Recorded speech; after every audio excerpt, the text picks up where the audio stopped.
Hello everyone, कैसे हैं आप लोग। वीडियो लेक्चर के माध्यम से मैं उपस्थित हूँ। छात्रों, आज हम अध्ययन करेंगे school paper code 202 school organisation and management की unit 3 management of school education. इसमें पहला टॉपिक है मैनेजमेंट प्रोसेस, प्रबंधन प्रक्रिया के बारे में विस्तारपूर्वक अध्ययन करेंगे।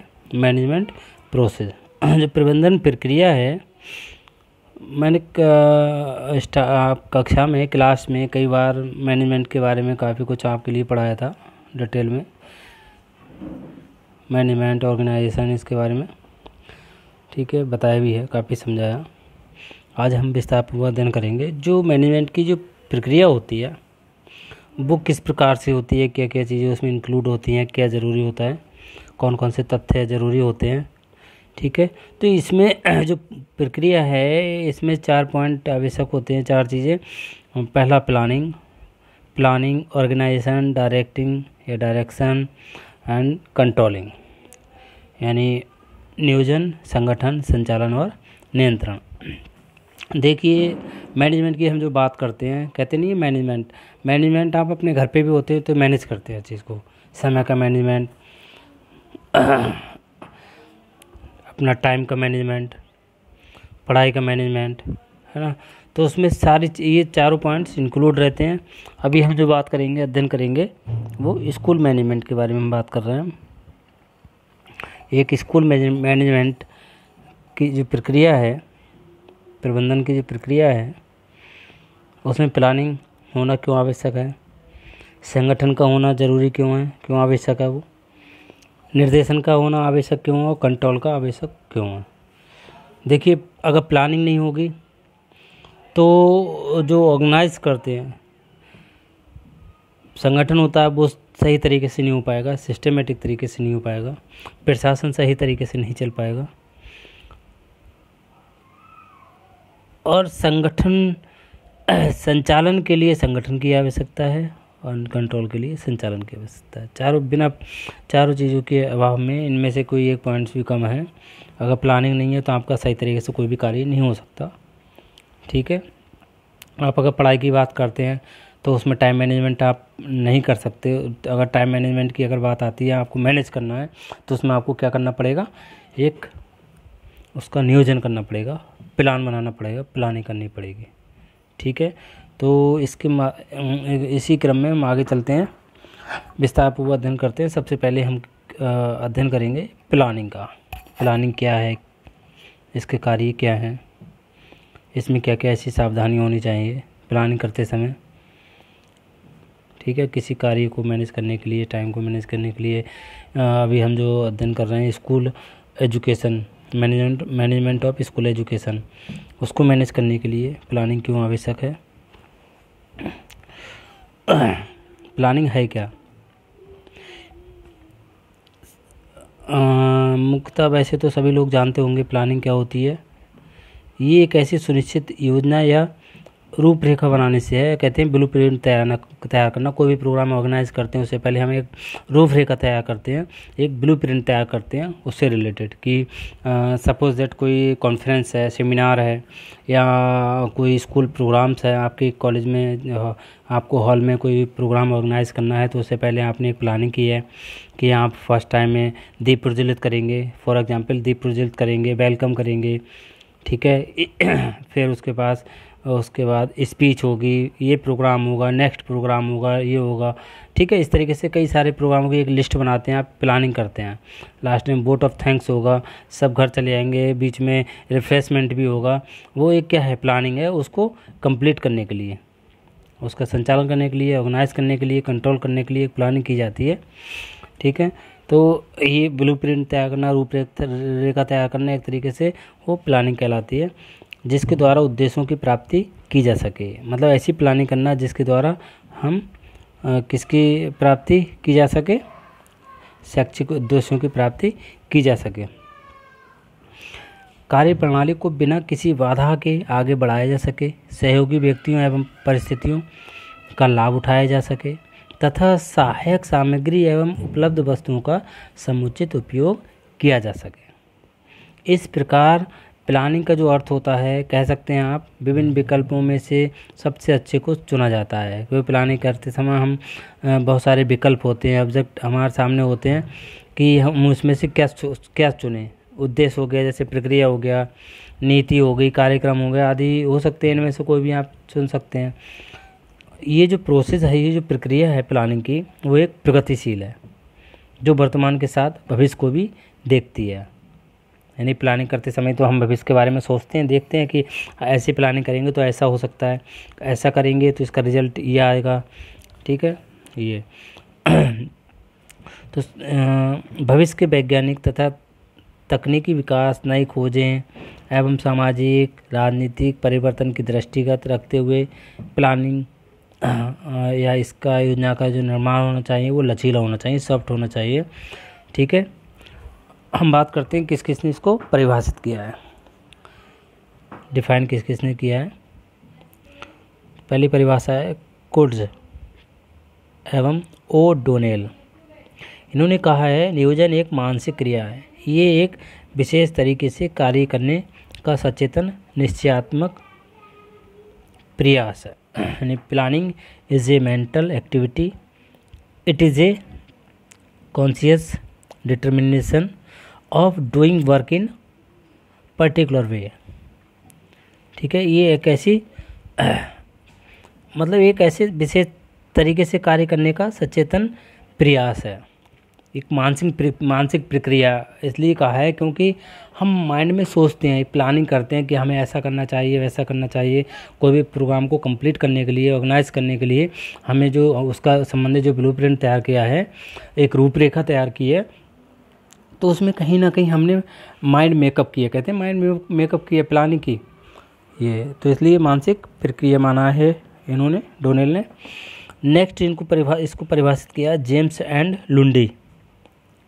इन्होंने कहा है नियोजन का अर्थ ये निश्चय करना है कि क्या करना है, क्या नहीं करना है, कैसे करना है, कहाँ करना है, कौन करेगा और इसके परिणाम का मूल्यांकन कैसे होगा, इसके परिणाम क्या निकलेंगे। ठीक है, मतलब हम प्लानिंग करते समय ये सब सोचते हैं और ऐसा करते हैं। प्लानिंग इसलिए करते हैं, प्लानिंग का मीन्स वही कि क्या कोई भी प्रोग्राम ऑर्गेनाइज करना है तो उसमें कौन सा ये कार्य करना है तो कब करना चाहिए, कैसे होगा, कब होगा, कहाँ होगा, उसका स्थान क्या होगा, उसका टाइमिंग क्या होगी, ये सारी चीज़ें इंक्लूड रहती हैं। नेक्स्ट जो परिभाषा दी है जे.बी. शीयर्स के अनुसार, इन्होंने कहा है प्रशासन में नियोजन का सीधा साधा अर्थ है किसी काम को करने के लिए या किसी समस्या को हल करने के लिए निर्णय लेने हेतु तैयार हो जाओ। यानी किसी कार्य को प्रशासन में यानी एडमिनिस्ट्रेशन संबंधित प्लानिंग का एक सीधा सा अर्थ इन्होंने बताया कि किसी कार्य को करने के लिए या किसी समस्या को हल करने के लिए निर्णय लेने हेतु तैयार हो जाओ। मतलब माइंड मेकअप कर लो, एक तरीके से प्लानिंग कर लो कि हमें ये निर्णय लेना है। ठीक है, नेक्स्ट परिभाषित किया है, इसको डिफाइन किया है जॉन मिलर। देखिए छात्रों, ये डेफिनेशन वगैरह हैं, इनको नोट कर लीजिएगा आप। नेक्स्ट है जॉन मिलर। इन्होंने कहा है नियोजन यानी प्लानिंग किसी कार्य को करने के लिए बुद्धिपूर्वक तैयारी, अर्थात कार्य को कब और कैसे संपादित किया जाए। यानी किसी कार्य को करने के लिए बुद्धिपूर्वक, ये तो जानते हैं बिना माइंड के, बिना बुद्धि के तो कुछ नहीं हो सकता। तो मतलब कहते हैं सब अपने अपने माइंड का यूज़ करते हैं उसमें, तो उसका पूर्ण तरीके से यूज़ करके बुद्धिपूर्वक एक प्रिपेयर होकर कार्य को कब और कैसे कंप्लीट किया जाए, संपादित किया जाए उसको। ठीक है, ये प्लानिंग है। अतः किसी भी कार्य को व्यवस्थित रूप से चलाने के लिए सुनिश्चित योजना बनाना आवश्यक है। इस योजना के अंतर्गत प्रशासक को अनेक कार्य और क्रियाएं करनी होती हैं। प्रशासक समझ रहे होंगे, अथॉरिटी जो होती है, जो एडमिनिस्ट्रेशन में जो हेड होता है। ठीक है, तथा प्रशासक को सामने आने वाली प्रतिदिन की समस्याओं के संबंध में निर्णय लेना होता है। ठीक है, अतः प्रशासक को पूर्वाग्रह के बिना न्यायपूर्वक निर्णय लेना चाहिए। न्यायपूर्ण निर्णय के लिए विभिन्न सूचनाएं एकत्रित करनी चाहिए। विश्लेषण करने हेतु सांख्यिकी का प्रयोग करना चाहिए सब। नेक्स्ट हम बात करते हैं प्लानिंग संबंधी कार्य। जो प्लानिंग संबंधी जो कार्य होते हैं वो क्या क्या होते हैं? Functions related to planning. नियोजन प्रशासन का प्रथम आधारभूत तत्व है, कार्य है। नियोजन के अभाव में यानी प्लानिंग के अभाव में उद्देश्य प्राप्ति कठिन कार्य है। आपका कोई उद्देश्य है उसको पूरा करने के लिए बिना प्लानिंग के अगर वो करना शुरू कर देंगे तो वो उद्देश्य जो है, जो आपने उद्देश्य, आपका जो उद्देश्य है वो पूरा होने में या तो समय लगेगा या वो पूरा नहीं हो पाएगा या कठिन होगा। कठिन कार्य और उपलब्ध साधनों के अधिकतम उपयोग भी योजना निर्माण करके ही प्राप्त किया जा सकता है। प्रशासक योजना निर्माण और उसके क्रियान्वयन माध्यम के लिए ये बहुत सारे इन्होंने कार्य दिए हैं। मैंने देखो ये पॉइंट में लिख भी रखे हैं इसमें। पहला है समन्वय स्थापित करना यानी कोऑर्डिनेशन। योजना प्लानिंग करते समय या योजना निर्माण करके प्रशासन विभिन्न कार्यों में समन्वय स्थापित कर सकता है। प्लानिंग करते समय ही कोऑर्डिनेशन की आवश्यकता बहुत आवश्यक है, ज़रूरी होती है। बिना कोऑर्डिनेशन के प्लानिंग असंभव है या त्रुटिपूर्ण होगी। यानी विभिन्न कार्यों में जो प्लानिंग करते समय विभिन्न कार्यों उनमें समन्वय स्थापित कर सकता है और उन पर नियंत्रण कंट्रोल भी कर सकता है। इससे प्रबंधीय कार्य क्षमता में वृद्धि होती है। नेक्स्ट पॉइंट है उद्देश्य प्राप्ति करना। ये तो सीधी सीधी बात है कि उद्देश्य प्राप्ति करना यानी प्लानिंग के द्वारा ही हम जो आपके उद्देश्य हैं, निर्धारित उद्देश्य हैं, उनकी प्राप्ति आसानी से की जा सकती है। ठीक है। अगर हम बात करें शैक्षिक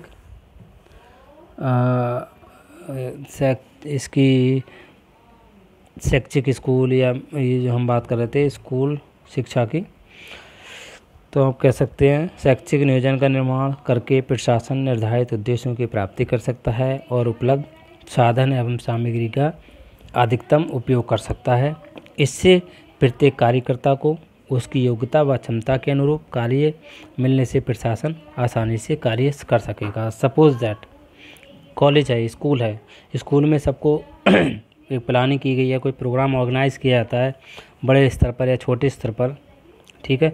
फॉर एग्जांपल कोई प्रोग्राम है आपके के द्वारा ऑर्गेनाइज किया जा रहा है, प्रशासन के द्वारा ऑर्गेनाइज किया जा रहा है, तो वहाँ पर कमेटी बना दी जाती हैं, स्टूडेंट कमेटी, टीचर्स कमेटी, मतलब वर्क को डिवाइड कर दिया जाता है, जिम्मेदारियाँ अलग अलग सौंप दी जाती हैं कि जैसे फॉर एग्जांपल कोई हॉल में आपका प्रोग्राम ऑर्गेनाइज किया जा रहा है तो वेलकम कमेटी के लिए कुछ स्टूडेंट उसकी जिम्मेदारी सौंप दी जाती है, कमेटी बना दी जाती है।